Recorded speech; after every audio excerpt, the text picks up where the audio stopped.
जे विद्यार्थी राज्यसेवेची तयारी करत आहे किंवा प्रत्येक विद्यार्थ्यांना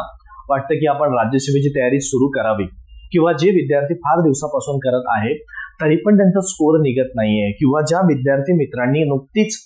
9 नोव्हेंबर रोजी जी राज्यसेवा पूर्व परीक्षा झालेली आहे त्या तारखेला किंवा त्या दिवशी परीक्षा दिलेली असेल आणि नक्कीच कुठेतरी स्कोर कमी का आलेला असेल किंवा अभ्यासामध्ये कुठेतरी त्यांना असं स्वतः आत्मविश्वास वाटत नसेल की पुढे काय करता येईल, खरंच मी मुख्य परीक्षेला पात्र होऊ की नाही होऊ आम्ही, मग अशा वेळेस आपल्याला काय करता येईल? तर विद्यार्थी मित्रांनो, नक्कीच आपल्याकडे पुढे 2026 ची सुद्धा तारीख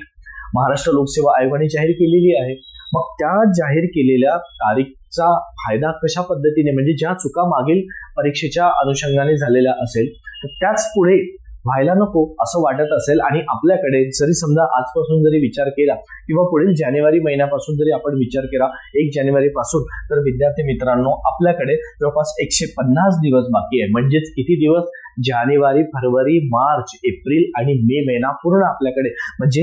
एकूण आपल्याकडे 5 महिने बाकी आहे. मग 5 महिने जर बाकी आहे आपल्याकडे, तर आपल्याला त्या दृष्टिकोनातून अभ्यास करणं महत्वाचं आहे, ना की ज्या पद्धतीने आपण आधीपासून करत आलेलो असेल ना, तर तेच जर तुम्ही पुढे करत राहिले तर शेवटी तुमच्या पदरामध्ये पण तेच पडणार आहे जी तुम्हाला मागील वर्षापर्यंत किंवा मागील परीक्षेपर्यंत आलेलं आहे. कारण विद्यार्थी मित्रांनो, थोडा का होईना आयोगाने तुमच्या परीक्षेचा म्हणजे राज्यसेवेचा पॅटर्न थोड्या प्रमाणात बदलवलेला आहे.